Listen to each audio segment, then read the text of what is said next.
Welcome to the Anti-Racism Leadership Institute Research to Practice podcast. Today, we have the opportunity to talk with Dr. Catherine Pozniak about her insights into the current state of public education in the U.S., particularly as it relates to federal funding. Dr. Pozniak, a former classmate of mine at the Harvard Graduate School of Education, and currently an independent consultant specializing in education finance. Welcome to the show. Thanks so much for having me. All right, so let's get into it because I've had a lot of questions, and I'm not a specialist when it comes to the federal level of finance. That's not my jam. I do school leadership and district leadership, and so I'm so excited to talk to you. I've been reading your post on LinkedIn, very informative, and so I'm so excited to hear what you have to say for me, but also for our listeners. So, for the average educator and education leader, could you explain and break it down about what is happening under this current administration when it comes to education finance and education policy at the federal level? Yeah. So I think I just want to start off by putting into context what exactly the role is at the federal level of our U.S. Department of Education, which it's important to note the acronym for the U.S. Department of Education is ED. I want to be upfront about that before we start because I'll talk about ED and people will wonder who it is that we're talking about. But U.S. DOE is actually the Department of Energy. So we want to make sure we keep our agency straight. So at the national level, the U.S. Department of Ed has a number of different roles. And for K-12 in particular, it provides about 10% of education funding nationwide. It really depends on where you are, and those programs target particular students, whether it's low-income students, English learners, students with disabilities, et cetera. So it provides funding. It also has an Office of Civil Rights. And so it provides some minimum guarantees and enforces guarantees about access to education.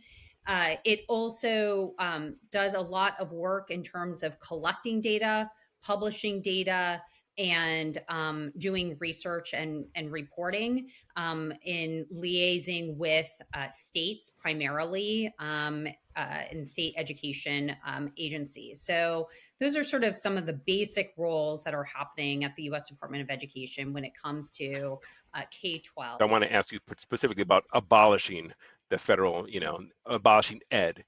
Is that even, considering they provide all these services and oversight and funding, is that even possible? Well, it would take Congress in order to dismantle, as they're saying, dismantle the Department of Education. And so that's not something that just the executive branch can do through an executive order and such. Now, they are certainly taking a number of actions to unwind, some of those duties there, but to officially abolish the Department of Education, that would require Congress to take on that action. Yeah. And so what would happen? So say that they did this, like could states and school districts and things still run effectively? Well, I think that's the question right now, right?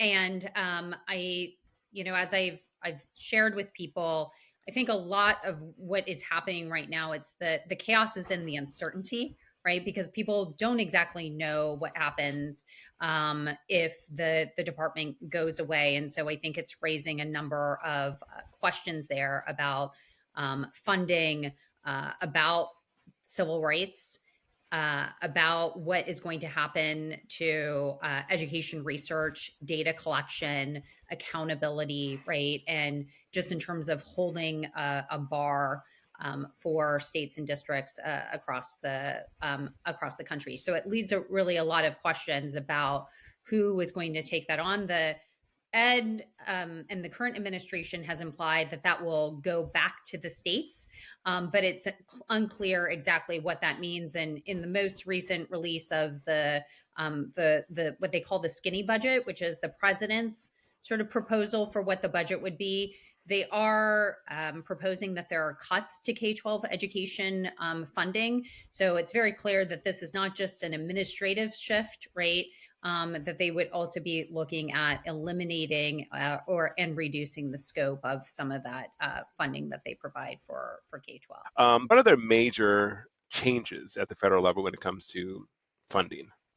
So right now, there's nothing official in terms of funding, and so when this administration change happened, Ed does something called forward funding. So the money that districts are about to receive for the upcoming school year, the 25-26 school year, has already been continued, right? And so these proposals that I talked about in terms of reduction in funding would impact potentially the 26-27 school year there. So no cuts on that.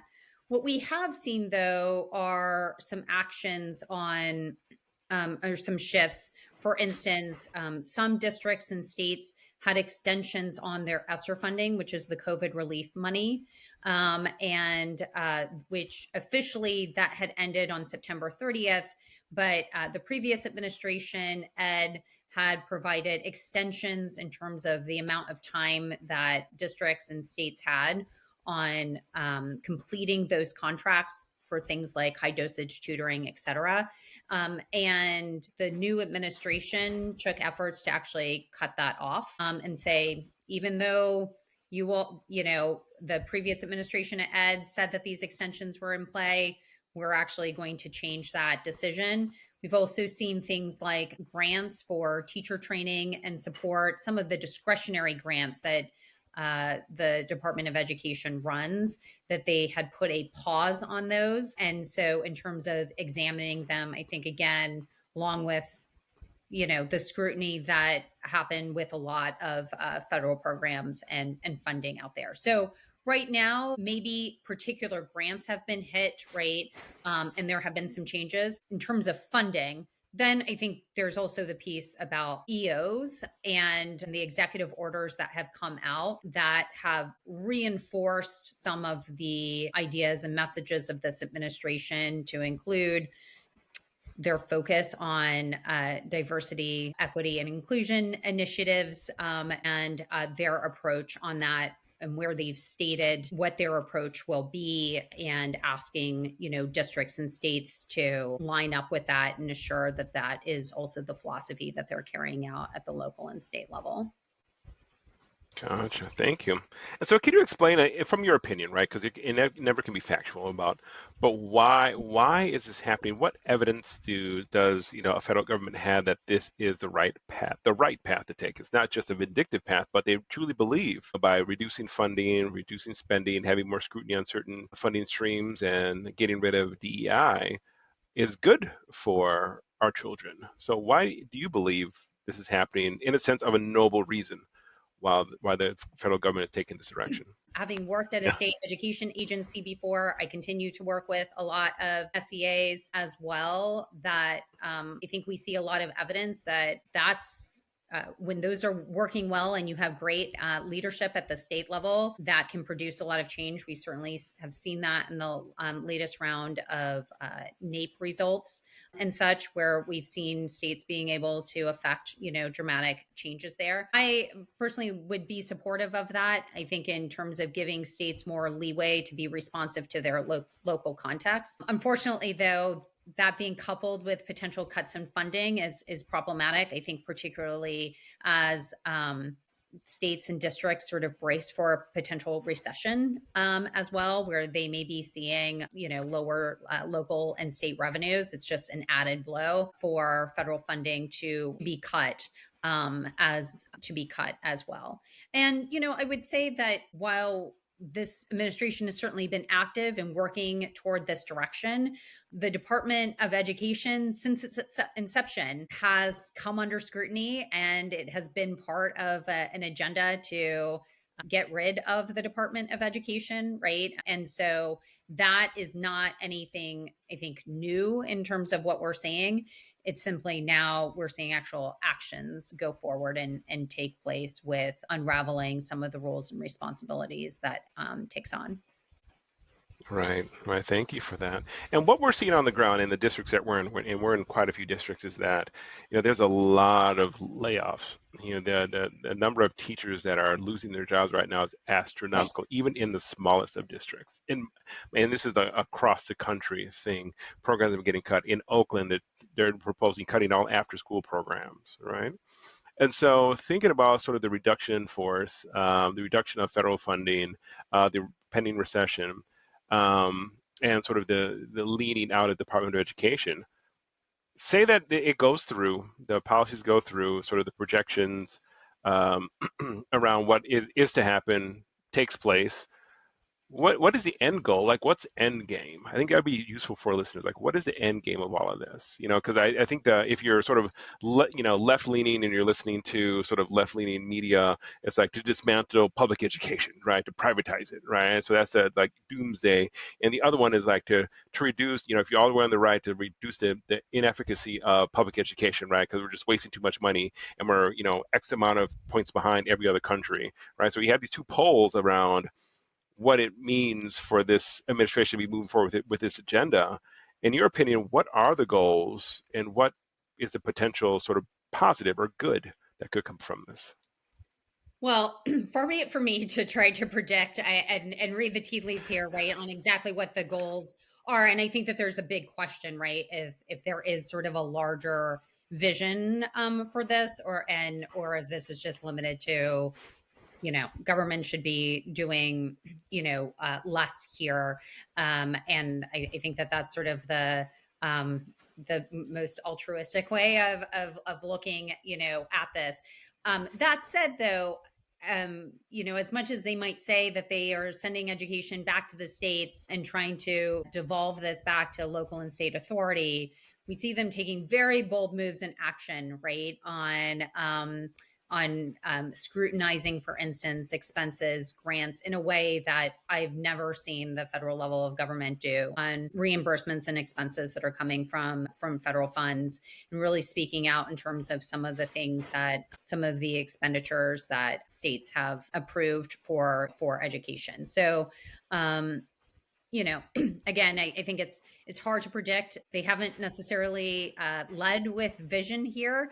I think first have sort of just cut things back. I think as we go forward in the next few months, and even for a matter of weeks, I think we might see more evidence of what it is that they hope to take shape there. Mm-hmm. Mm-hmm. You mentioned a couple of times like moving the bulk of the power and responsibility of education back to the states, right? And it sounds like you have some positive experiences with that. Can you tell us more about that and what that could actually look like in real time? I think that what the federal Department of Education is good at is setting a minimum bar, right? I think it is less effective and really not positioned to set a vision that makes sense across the country. Even having worked at a state department, what is happening in your urban districts versus what is happening in your rural districts is vastly different, right? And so, to think that we can have education policies that make sense on the West Coast and the East Coast. I mean, that again, I don't think is the role of the federal government. So I think when you have great state leadership, that can make all of the difference. And the reality is that the vast majority of funding for education comes from local and state revenue. Oftentimes, I think in almost every case, K to 12 education funding is the largest line item in state budgets, right? And so when you have the right leaderships there, when folks can align those resources, and I think where state leaders are effective at not just running federal programs or federal funding for their own sake, but really integrating that into the state vision, that's where I think we have seen success and change happen there. That said, there of 50 plus states, when you count DC and territories, there's wide variation in the capacity of those agencies that, quite honestly, I mean, we saw during ESSER, post COVID, are very strung out. And so, are they able to actually take on more responsibility. And then I think that there are the functions that ed does really well, such as data collection, research, holding again the bar on accountability. To devolve that to states and ask them to take that on doesn't seem like that would be efficient or effective. So, asking them to do what they currently do better, but also putting that on with less money and more responsibility that ed isn't going to take on, I think makes that seem like a very, very tough task indeed. Gotcha. So what I hear you say is that while it could be possible, and there's a lot of promise in that shift, right now we don't have the infrastructure for states to Right. do that independently right now without ed. Right. And then, even where, I mean, I think that this isn't going to surprise anyone, but, you'll have foundations or supports or organizations, right, that support their efforts, but that is not even across the board. And so, where it also, we already know that there is so much difference that happens between from zip code to zip code, right? And Mhm. where we see sort of that variation state to state, we already, see that. But again, one of the very important roles that ed plays is to even provide that state by state comparison, which I think having come from a state that was at the bottom of those rankings 49 and 50, it really mattered and helped to put into context the challenges there, and to not having one sort of play that role, I think is going to make the SEA's job all that much more, difficult when you're again also asking them to take on more responsibility. Yeah, no, absolutely, absolutely. I mean, it's an infrastructure question right now. Like, it's if that's the vision and goal, it needs to be led like 10 years down the line. Like, how do we shift in a responsible way? And so, what are your thoughts on? And this is something where if we're thinking about local control and state and shifting the responsibility to the states about sort of fair funding, right? Because I used to teach school law in the San Antonio v. Rodriguez case, in Texas, about them challenging the fair funding formula around property taxes because Yeah. it's still a real thing. Like state and local funding is still heavily contingent upon what is it, the zip code you live in. And so, what Right. are your perspectives on how do you right the ship with that, or do you see it as something that it is really just fair? But the federal question is that there have been a lot of questions about state funding formulas. We've seen a number of states take this on in the last couple of years and revisiting that. Federal formulas have sort of been set on the side there. So again, although that they're a small percentage, like only 10%, they operate and are designed under a different sort of philosophy and such. And so in some ways, I wouldn't say that they counteract, but I use the analogy of a portfolio, right? And you sort of want a diversified portfolio. And where you see some of these funding formulas, particularly right on things like attendance, right? And how they're counting kids. Interestingly enough, federal formulas are not based on attendance. They are based on census counts. So, where we are seeing attendance declining across the country, and really, I think, pushing the limits of the way that some of these formulas were designed, right? Federal formulas can provide a counterbalance, to that. There's also been said, one of the phrases that have come out of this administration concepts is the idea of block granting and just sort of giving states a lump sum of money to give out. And I think sort of behind that is this idea that they would just flow that money through their state formulas. But as you point out, those formulas have been controversial, raised a lot of questions about, equity. And so is it that we also now want to pile on, put through even more money through those formulas as well? So I would say this, that I don't know that the commentary is whether or not, um, local and state formulas should change in all of this, right? But I think there's like an aspect of this of how is it that federal funding has sort of complemented that or played out in a number of different ways. And will it actually, if the way that federal funding changes and changes or shifts, will it actually elevate potentially the risk that fair funding formulas or however the local and state formulas work in districts, I think is one of those issues. It's a perennial question because the Rodriguez case has it's come back a number of different times in different states, and it's still something where we stuck with status quo, right? Because we know what that means for attendance in public schools, right? If you live in Yeah. a high income, high property value location, these parents have the ability to send their kids to private schools, right? And so we want to Yeah. keep them by having better public schools and better public school options for them, and that's just the way it has been, right, for a Yeah. good amount of time. So speaking about the average citizen, so what does this mean now? So I have a son, he's out of school, like he's in his 20s right now, but we have a daughter who's 3.5, right, who's going to be going in, and she'll be starting our local public school. She's at a Montessori private school right now because she's 3.5, but when she turns 5, she'll be going to public school. And so what does it mean for me as a parent, with what is happening? What should I be concerned about? Right. So, in terms of federal funding, there are three sort of big laws and clusters of grants for K 12. The Elementary and Secondary Education Act. This is where all of your titles are: Title I, Title II, et cetera. IDA, that's where your special education funding comes from. And then Perkins, which looks at sort of the bridge to workforce, technical education, career and technical education, and such. So let's just look at Title One. That's the largest program. $18 billion annually goes into the Title One program. That's focused on in the law disadvantaged students who live in low income families. That money, although it's generated and includes kids whose families are below the poverty line, that money is allocated at the school level. So, and you hear about Title One schools, and that's really paying for programming at the school level. That oftentimes for many principals is their largest source of discretionary funding, right? That they get to decide, because again, it is the one federal grant that actually all the way goes through to the school level. Most of the time, those grants are targeted toward districts and they can decide to disperse money to their school level, but it's not mandatory in the way that it is with Title One. So if I'm a parent, I may not know that the summer school programming that my school offers or the parent and family engagement nights that are offered, I may not know how those things are funded, right?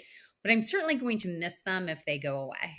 Right. And it is, again, of all of the federal funding streams, there's just a lot put there. It is a very sort of localized grant in terms of how it's spent.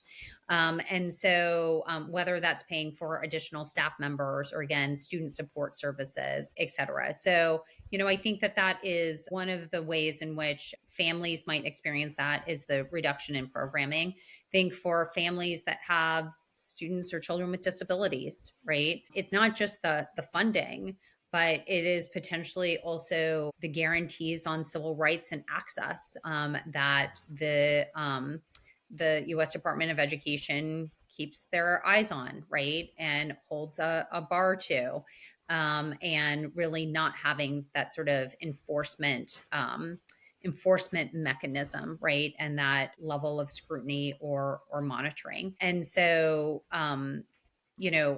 I think for any students that are in any of those sort of vulnerable student categories, there just potentially are going to be less robust supports, whether it is, again, actual services or accountability for results for those student populations. Oh, thank you. Thank you. And it makes the decision of school leaders and district leaders tough, right? When it comes to personnel, like who do we fund, who do we not fund since the dollars aren't coming in like they were before from the federal level. And so what does this mean for educators? So I want to specifically like the future educators. So we have, a whole nother cohort of school leaders, of teachers, like looking at the ed sector and like, do I want to do this? Right? It seems like it might be a little dicey going into it, or those who are new to the game. What should they be considering in the next 3.5 years? Well, I think it's really important, first of all, to be as informed as you can be about what is going on. As we discussed earlier, and I say many times, right now. The chaos is in the uncertainty. And because people see these headlines or they hear about these actions, they don't maybe know what they mean. And so then your reaction is to sort of freeze in this moment. The reality is that there have been some grants that have been discretionary grants that have been cut off or reduced. But right now, in terms of the major sources of funding, Title I, Title II, those things are moving forward as they have been, and people should continue to deliver and serve on those programs. I think trying to make as informed decisions as possible. I don't think our kids can afford for us to pull back unless we absolutely have to. And I mean, here's the other thing that I would say is that you know, even if we do see cuts come down the line, I think that there is an opportunity here to make sure that these expenditures and how we're using these resources is as strategic as possible, right? I see this certainly a lot of times when I go in and work with districts and states on this, is the way that they're spending their money this year is the way that they were spending this money 10 years ago, right? And I think also, while I think none of us want to see cuts happening, I also would say that I don't think we're not also advocating for the status quo to continue. Can these programs work better for kids? Absolutely. Now's the time to dig into that and to really examine every resource that you have, and really deciding, are these the right choices that you should be making? Where can people, if they want to follow your work, because I know it's on LinkedIn, like whenever something posts, I have it pinned, so I read whatever you post. If people want to follow you, because you're just like, I think it's like a public service is very important. But if people want to follow, sort of how you sort of disperse information for public consumption, how could they find you? Yes. So, as you mentioned, I am on LinkedIn, and my goal there. So, I don't know if there's a way that we can share that. It's just my, first and last name that you can look me up. I'm pretty sure I'm the only Catherine Pozniak on LinkedIn right now. But I think my goal in the work that I'm sharing is as much education as it is sharing a point of view. I have a lot of faith in our education leaders, and I believe that if people are equipped with the right information, they'll be able to make the decision that's best, whether that's for their classroom, their school, or their district. So I try as much as possible to, not I'm not the place that you want to go for breaking news. I'm not a reporter in that way, but I think really trying to answer the question, so what does this mean, right? How should we be thinking about this, mixed in with, I think, again, just some foundational knowledge out there for folks as well, so they can be, again, thinking about, okay, where does this need to sort of sit on my radar? And then I would say, not just in following me on taking those little tidbits in, but I also do follow folks on there and certainly repost from other sources. People who are reporters, people who are lawyers. We're certainly seeing a lot of legal action out there on a lot of these things. And I do think it's important to note that with even the changes that we anticipate are coming, a lot of those are likely to be held up in the court system. We've certainly seen that even just in the course of the last couple of months, right? And so that's why I'd say, I think it's important to stay informed, track these things, but also have, just sort of a healthy dose of perspective as well, in terms of how much this is going to impact your day-to-day operations in your school buildings and in your districts. Great. So do what I do. Follow Dr. Pozniak. Catherine, their name is right here and also in our show notes. Follow her on LinkedIn. Very informative. This has been the Anti-Racism Leadership to Institute Research and Practice podcast with Dr. Catherine Pozniak. Please follow her on LinkedIn for more insights into her take on what's happening at the federal level in terms of federal education policy and funding. Thank you so much for coming today. Thank you. I appreciate it. Thank you for tuning in to this episode of the Anti-Racism Leadership Institute podcast. Remember, the fight against racism starts with each and every one of us. Together, we can create inclusive environments in our schools that celebrate diversity and empower all students. For more information, visit our website at antiracisminstitute.com and subscribe to our channel. Join us next time as we continue to shine a light on the champions of change. Stay inspired, committed, and let's make a difference together.